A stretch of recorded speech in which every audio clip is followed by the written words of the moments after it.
Imagine stepping squarely on the tail of a fierce tiger, but instead of biting you, it just, lets you pass. How do you actually pull that off? Today, we are unlocking an ancient survival guide for navigating the most high-stakes, pressure cooker situations in your life. Right, and the sheer tension of that mental image is completely intentional. It forces you to immediately check your posture, your awareness, and really your relationship to danger. Welcome to today's deep dive. Our mission today is to explore a specific philosophy called Hexagram 10, or LU, which roughly translates to treading or conduct. And if you're hearing ancient Eastern philosophy and worrying this is going to be some highly abstract mystical lecture, please don't worry. Oh yeah, definitely not. We are stripping away the jargon entirely for this deep dive. Exactly. We are taking these ancient concepts and applying them to highly relatable everyday scenarios. Whether you're trying to survive a brutal corporate culture, launch a massive new project, or just, exist in a hyper-competitive social circle, this philosophy is basically a masterclass in reading the room and surviving the system. And to really grasp how this masterclass operates, we have to look at the structural metaphor it uses. It presents a collision of two distinct forces. The top force is called heaven, which represents the rigid, unyielding external rules of the world. So like the objective reality, the bureaucracy, the physics of your situation that you simply can't change. Precisely. And then the bottom force is the lake, which represents us. It's our inner desires, our ambition, and that relentless drive we have to just make things happen. I mean, that's that classic friction we all experience, right? Like the unstoppable force of our ambitions slamming right into the immovable object of reality. Yeah, and the imagery used to describe this collision is so visceral. Imagine you are walking on a frozen lake in late autumn. Oh, wow. Okay. Yeah, you desperately want to cross to the other side, but the ice is dangerously thin. You can literally hear it groaning under your boots.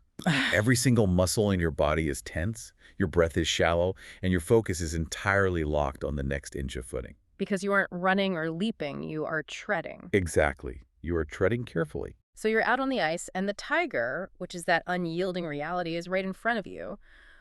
What is the actual game plan here? How do you move forward without triggering a total catastrophe? Well, this is where we uncover 3 invisible protocols for navigating high-pressure environments. The first mindset to adopt is to revere the objective reality. You have to actively acknowledge that the system you are stepping into is vastly bigger than you. Right. The tiger's tail is right there. You don't get to pretend it's a house cat just because that makes you feel better. That's a great way to put it. A staggering number of people fail immediately in new environments because they rely on wishful thinking. Revering the rules isn't about submission, really. It's the ultimate form of respecting the reality of your situation so you can actually work with it. You can't just wish the ice to be thicker. You have to calculate your steps based on the ice that actually exists. Right, which leads perfectly into the second protocol, using softness to catch hardness. Think about material science for a second. You take a brittle pane of glass and hit it with a hammer, it shatters because it's completely unyielding. Okay. If you go into a massive, rigid corporate system and you are completely unyielding in your demands, you will snap. But on the flip side, if you are entirely soft, like a sponge, you just get crushed and absorbed. So you have to find some middle ground. Yeah, the philosophy suggests finding a delicate rhythm, almost like a tensile strength. You carry the weight of your ambition, but you absorb the external pressure with a measured, adaptable step. Which brings us to the third protocol, and I think this is, well, probably the most counterintuitive part of the whole framework. It's the idea that you can turn constraints into armor. Counterintuitive is right. We are so conditioned to view rules as cages designed to hold us back. Exactly. But in a high-risk environment, if you play strictly within the boundaries, those rules actively protect you. The tiger only turns around and bites when you violate its space. Yes, if you move in harmony with the established rules, they become your guardrails against the chaos of the environment. Let's ground this in a slice-of-life scenario. Think about starting a new job at a really prestigious, notoriously strict company. You come in on day one, full of fresh ambition, and you want to disrupt things. You want to prove your worth immediately. naturally. Right, but there are massive established corporate hierarchies in place. You can't just kick the CEO's door down and pitch a departmental reorg. You have to respect the tiger, which is the existing company culture. And if you study the proper channels, if you figure out how to format your ideas exactly the way the executive team expects to see them, those strict bureaucratic rules suddenly become the exact vehicle that gets your idea approved. Exactly. The bureaucracy shields your project from being dismissed out of hand. And making that transition from seeing the system as an enemy to seeing it as a vehicle requires a journey that starts entirely from within. The philosophy lays out a clear progression from the bottom up. So starting with the self. Yes. The first half of this journey is entirely about navigating your own mind. You cannot possibly hope to master the external environment until you have managed your own internal desires and ego. This philosophy refers to the very first step of this internal management as wearing plain shoes. It's the concept of starting out simple, without any excess baggage or loud self-promotion. Plain shoes. I love that imagery. It's great, but I do have to push back on this a little bit. In our modern Western culture, the dominant advice is to fake it till you make it. Oh, absolutely. Hustle culture. Right. We are told to dress for the job we want, to aggressively hype up our personal brands, to project absolute, unshakable confidence, even if we are totally out of our depth. This concept of wearing plain shoes goes against, all of that modern networking advice. It does. But for a deeply pragmatic reason rooted in human psychology, the philosophy actively warns against being an overpackaged opportunist. Think about what happens when you enter an established group covered in heavy, shiny armor, projecting ultimate authority. People probably get defensive. You immediately trigger the system's immune response. People in the established hierarchy feel threatened. They put their guards up, and their natural tribal instinct is to test you, to look for the chinks in your armor. Or to outright sabotage you. You basically make yourself a target before you even know the layout of the room. Yes, exactly. What the plain shoes concept suggests is a deliberate act of subtraction. Strip away the inflated titles, the complex agendas, the desperate need to impress people in your first week. So you just enter with pure, simple intention. Yeah, just a desire to learn and contribute. When you do that, your steps are lighter. You aren't carrying the exhausting cognitive burden of maintaining a false persona. And more importantly, you bypass that tribal threat response. You lower the environmental resistance against you because you aren't setting off any alarm bells. You are perceived as a collaborator rather than a conqueror. Right. You're just a person in plain shoes doing the work, not a walking billboard. But let's say you successfully enter quietly. You've lowered the resistance. Almost immediately, the environment is going to start shouting at you. Oh, it always does. The second phase of this internal journey is about keeping your inner focus amidst massive external noise. It's what the philosophy calls maintaining a flat path. And the urge to follow the frantic energy of the crowd is incredibly powerful. The environment will constantly try to warp your flat path into a chaotic scramble. I immediately relate this to the modern workplace or, just modern digital life in general. Your Slack channels are blowing up with manufactured emergencies. The tech bro hustle culture on your feed is screaming that you need to invest in this new crypto coin or pivot your entire career to artificial intelligence right now. Yes, there is this constant buzzing fear of missing out. You end up abandoning your steady progress to chase everyone else's anxieties. And that anxiety hijacking is what ruins the footing. A highly practical solution offered here is the concept of a blocking period. What does that look like? It is the deliberate, unapologetic act of turning off notifications, shutting the door, and retreating inward to focus solely on your foundational tasks. This isn't about hiding from the world or being antisocial. It's a necessary cognitive defense mechanism. Exactly. You are protecting your internal rhythm from being dictated by the external panic of others. That deliberate isolation is how you keep the path flat and predictable. But what if you tune out the noise? You put your head down, you get a few early wins under your belt, and suddenly, you start believing your own hype. You start feeling invincible. Yes. This is where the philosophy introduces a pretty brutal reality check. It describes this stage as the blind trying to see, the lame trying to walk. It is the ultimate illusion of omnipotence. Wow. So when your ambition vastly outpaces your actual tested ability, the tiger finally bites. This is the exact moment the thin ice breaks. You've gathered momentum, the system hasn't punished you yet, so you assume you've mastered it.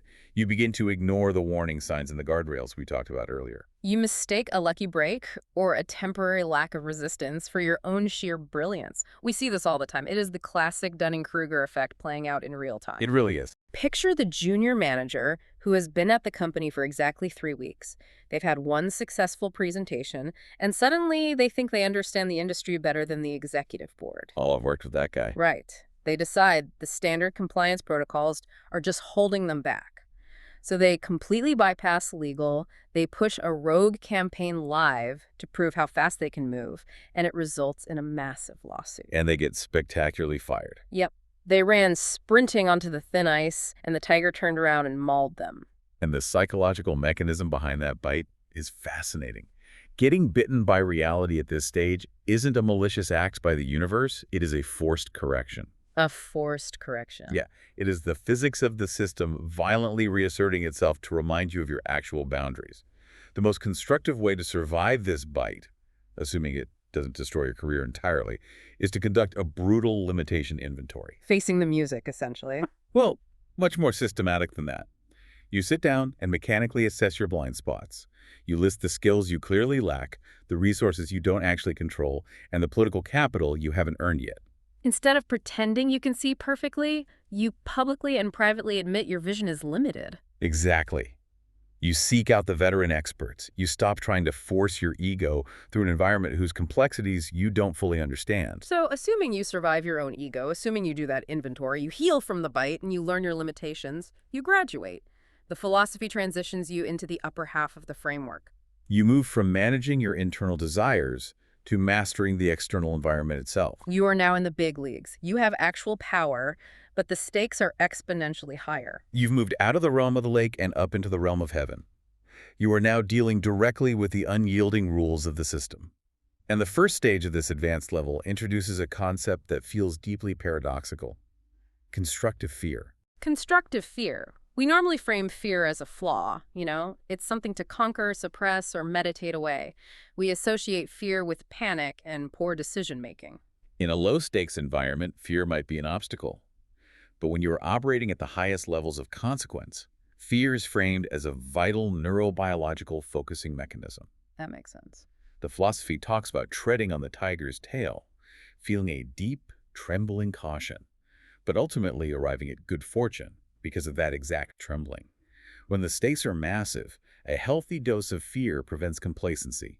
It violently clears out all the mental clutter. I picture a public relations professional managing a brand-destroying crisis for a huge company where one wrong tweet tanks the stock price.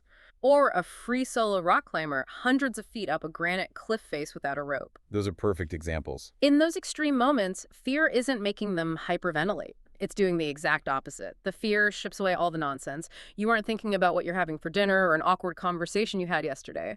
Your brain forces you entirely into the micro-movements of the present second.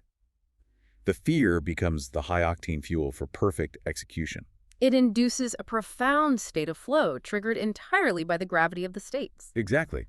To harness this consciously in everyday business or life, you can implement a key action confirmation ritual. How does that look in practice? Think about the moment right before you hit send on a high-stakes, highly sensitive email to an investor, or right before you sign a binding contract. The natural human tendency is to rush through that final step just to relieve the uncomfortable anxiety. Oh, I am definitely guilty of that, just wanting it over with. We all are. But instead, you use the fear. You stop. You take one deep, deliberate breath. You physically check a predetermined mental or written list. Are the attachments actually there? Is the tone appropriately deferential? Are the financial figures triple-checked? You allow the apprehension to force you into a state of hyperdiligence before you commit to the irreversible action. Using the anxiety as an operational checklist rather than a panic button. But what happens when you climb even higher? The next stage tackles the paradox of power. At this point in the journey, you aren't just walking carefully behind the biker. You are essentially riding it. You are the CEO. And with that supreme authority comes the profound danger of systemic collapse. When you reach the top, you dictate the rules. But the paradox is that the higher you climb in any hierarchy, the more structurally isolated you become from the truth. High-level leaders inevitably get trapped in echo chambers. Because they hold the power to hire and fire, the people around them naturally filter out bad news. Everyone agrees with them. Everyone validates their genius. Because everyone else is terrified of the tiger. They don't want to upset the person in charge. Which leads to arrogant, dictatorial, and ultimately blind decision-making. The leader stops feeling the thin ice beneath their own feet because they assume their title protects them from the physics of the market. But in a complex system, a rigid, overly forceful decision handed down from an insulated leader can fracture the entire organization. To avoid that trap, when you are the one holding the power, you have to artificially manufacture the friction you are being shielded from. Yes, the philosophy hints at a forced listening mechanism. Because your title insulates you from genuine pushback, you have to aggressively seek it out. Before making a massive structural decision, you sit down with someone who you know vehemently disagrees with your worldview. Or you pull someone from the absolute bottom of the organizational chart, and you just listen. You don't interrupt. You don't defend your brilliant idea. You force your brain to absorb the reality and the friction that your power usually hides from you. Which perfectly sets up the final stage of this entire philosophy. The ultimate goal isn't just to survive these isolated encounters with danger. The final concept is internalizing the rules. Internalizing the rules. It describes looking back at your own footsteps, examining the omens of your journey, and finding complete fulfillment. It's the ultimate post-mortem. You aren't just wiping the sweat from your forehead and saying, wow, I'm glad I didn't get fired. You are rigorously analyzing how you navigated the danger. You are taking all those external, terrifying, unyielding rules we've discussed and digesting them until they cease to be external threats and instead become your internal instinct. It makes me think of learning how to drive a manual transmission car. Think back to the very first time you sat behind the wheel of a stick shift. You were absolutely terrified of the clutch. Oh, it's so stressful. The transmission is this baffling, unforgiving system with strict rules. You stall the car at a busy green light, horns are honking aggressively behind you, you're sweating, your heart is pounding. That is the tiger's tail. You are acutely, painfully aware of every single sequence you have to execute. Clutch in, shift to first, feather the gas, slowly release the clutch. It takes 100% of your cognitive bandwidth just to keep the car running. But the beauty of the human brain is that it shifts cognitive loads over time. After years of practice, after making mistakes, stalling on hills, and reviewing what went wrong, that mechanical process migrates. It becomes pure muscle memory. Exactly. You reach a point where you can drive a manual car through heavy city traffic while drinking a coffee and carrying on a deep philosophical conversation. You aren't actively thinking about your feet moving at all. You haven't defeated the rules of the transmission. You haven't broken the mechanics of the car. You have internalized them so deeply that you are now free to be creative and relaxed within the system. You've essentially become one with the machine. And that is the ultimate revelation of this framework. You can never defeat the objective reality of the world. The tiger will always be stronger than you. The goal is to internalize the rules of your environment so completely that navigating the danger becomes as natural as breathing. You move through a high-stakes corporate boardroom or a tense negotiation with absolute grace because the boundaries are no longer cages holding you back. They are simply the tempo of your own internal rhythm. So what does this all mean for you as you step back into your reality? Whether you are trying to navigate ruthless office politics, launching a startup in a tough economy, or just trying to manage the complex dynamics of your own social circles. It means constraints aren't shackles. Exactly. They are the rhythm of the dance. When you stop raging against the reality of your situation and start aligning your internal drive with those external rules, the energy completely shifts. You stop fighting the world and you start flowing with it. We spent this entire time talking about the traditional tigers we face. The demanding bosses, the strict market forces, the heavy bureaucratic hierarchies. But there is a twist, isn't there? There is. We spend so much time terrified of these external tigers in our lives. But as you go about your week, consider this. What if the most dangerous beast you need to tame isn't out there in the world at all? What if it's closer to home? Exactly. What if the real tiger is actually the inner beast of your own unchecked impulses? Wow. Next time you hear the ice crack beneath your feet, remember, breathe, check your footing, and just keep treading.